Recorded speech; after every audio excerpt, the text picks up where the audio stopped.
Bismillahirrahmanirrahim. Assalamualaikum warahmatullahi wabarakatuh. Berjumpa lagi dengan saya, Astrina Nur Inaya. Kali ini kita akan membahas tentang riset operasi. Sebelum kita memulai, jangan lupa like dan klik tombol loncengnya ya teman-teman. Jasa pembuatan video saya dibuatkan oleh AR Kreatif. Mantap banget loh. Materi hari ini ada 4 poin yang akan kita bahas. Yang pertama, tentang sejarah. Bagaimana sejarah dari riset operasi. Yang kedua, proses. Bagaimana proses dalam pengambilan keputusan. Yang ketiga, model-model. Sebutkan model-model dalam riset operasi. Yang keempat, tahapan. Bagaimana tahapan dalam riset operasi. Jadi, riset operasi itu terdiri dari 2 kata ya. Riset itu artinya penelitian, operasi, operasional. Jadi bisa dikatakan bahwa riset operasi atau lebih dikenal dengan operation research merupakan serangkaian kegiatan analisis dan permodelan matematik untuk keperluan dalam pengambilan keputusan. Oh iya, ada yang tahu ada berapa input dalam riset operasi? Jadi inputnya terdiri dari man, money, dan material. Dari ketiga input ini membutuhkan organisasi, wadah untuk mencapai tujuan. Apa output dari riset operasi? Outputnya untuk menghasilkan laba atau profit. Saya review kembali ya. Jadi riset itu harus menggunakan metode ilmiah. Tujuan dari riset operasi ini untuk mendapatkan solusi yang optimal. Namun, dalam praktek manajerialnya, lebih dipentingkan solusi yang memuaskan. Berbicara tentang sejarah, saya akan membahas satu persatu lebih rinci. Jadi poin penting dari sejarah itu, pertama, terjadi pada Perang Dunia Kedua, tercetus akibat dari kegiatan riset pada operasi militer yang dilakukan selama perang. Kemudian terjadi dalam beberapa kelompok ahli matematika, ilmu ekonomi, beberapa ahli disiplin dibentuk di Inggris dan Amerika Serikat.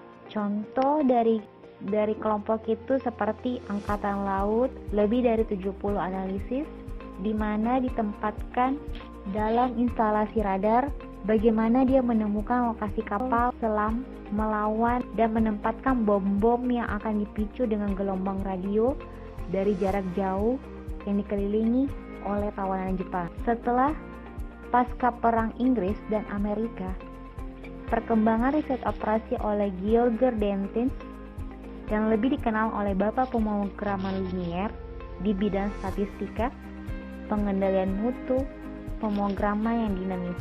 Setelah itu, perkembangan riset operasi sekarang ini, penemuan teknik analisis baru seperti pemrograman geometri, simulasi, dan goal programming. Perkembangan riset operasional tergantung dari perkembangan ilmu komputer. Jadi, tergantung dari perkembangan zaman yang ada. Oke, kita lanjutkan dalam poin kedua, yaitu proses pengambilan keputusan. Sebuah model keputusan merupakan alat untuk meringkaskan sebuah masalah keputusan dengan cara memungkinkan identifikasi dan evaluasi yang sistematis terhadap semua alternatif keputusan dari sebuah masalah. Oke, saya akan memberikan sebuah contoh. Persoalan keputusan dapat digambarkan dalam bentuk matriks 2 dimensi berisi 3 kriteria keputusan dan 2 alternatif dengan hasil gain pada setiap sel. Ada yang bisa jawab? Teman-teman, jadi matriks 2 dimensi terdiri dari 2 alternatif dan 3 kriteria keputusan.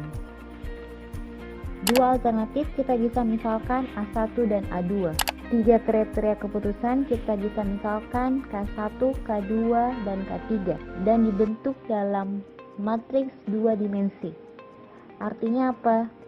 Dari hasil kombinasi tersebut telah didapatkan hasil untuk alternatif pertama dari alternatif A1 dengan kriteria pertama adalah H11. Itu artinya H dalam baris pertama untuk kolom pertama. Hasil untuk alternatif kedua A2 dengan kriteria pertama K1 adalah H21. Itu artinya dia berada dalam baris kedua kolom pertama. Hasil untuk alternatif pertama A1 dengan kriteria 2 K2 adalah H12. Itu artinya dia berada dalam baris pertama kolom kedua. Hasil untuk alternatif kedua A2 dengan kriteria 2 K2 adalah H22.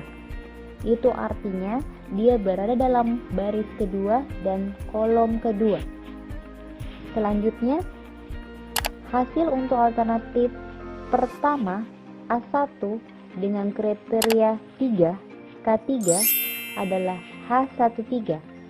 Artinya dia berada dalam baris pertama dan kolom ketiga. Dan terakhir, hasil untuk alternatif kedua A2 dengan kriteria 3 K3 adalah H23, yang artinya dia berada dalam baris kedua dan kolom ketiga.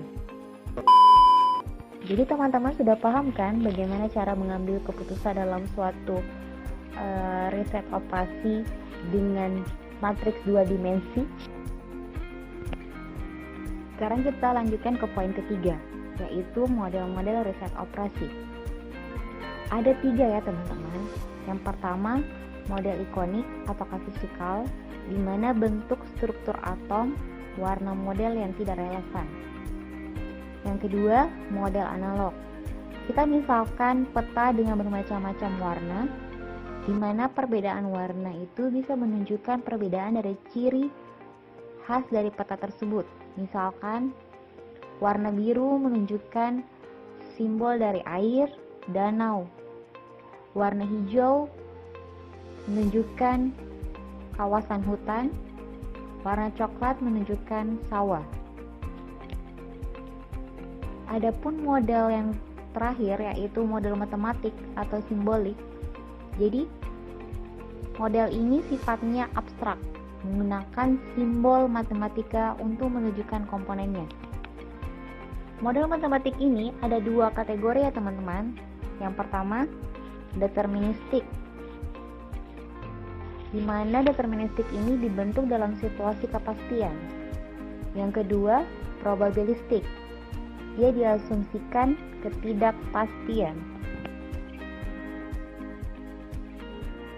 Poin terakhir yaitu tahapan dalam proses riset operasi. Tahapan ini ada 5 poin penting. Yang pertama, bagaimana memformulasikan persoalan. Kemudian kita bagaimana membuat model matematikanya. Yang ketiga, bagaimana menurunkan suatu penyelesaian. Yang keempat, pengujian model dan mendapatkan solusi. Yang terakhir, mengimplementasikan hasil studi.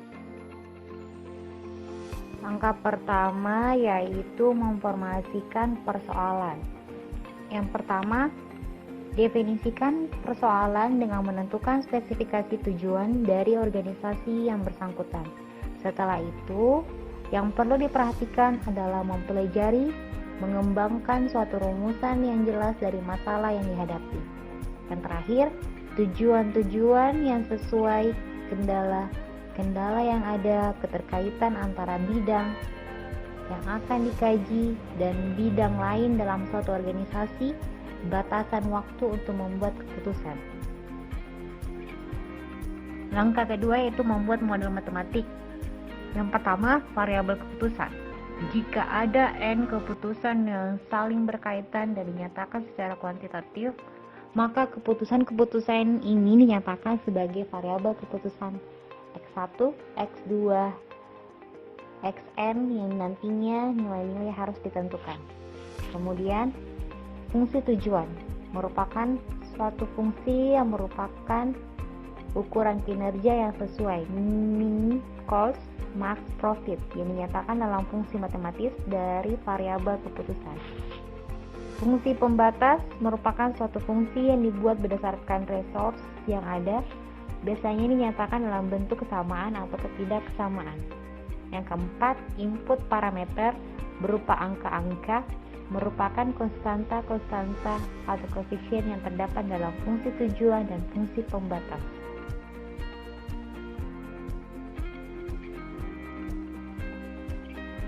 Langkah ketiga, menurunkan suatu penyelesaian. Dari model matematis yang telah dibuat, maka bisa ditentukan suatu penyelesaian yang optimal. Langkah keempat, pengujian model dan solusi. Hal ini terkait dengan validitas dari suatu model, di mana harus ditentukan apakah model matematis yang telah dibuat pada langkah kedua telah menggambarkan keadaan yang nyata secara akurat. Apakah model matematis yang telah dibuat telah memberikan petunjuk bahwa model cenderung menghasilkan suatu peningkatan hasil yang berarti atas apa yang terjadi sekarang.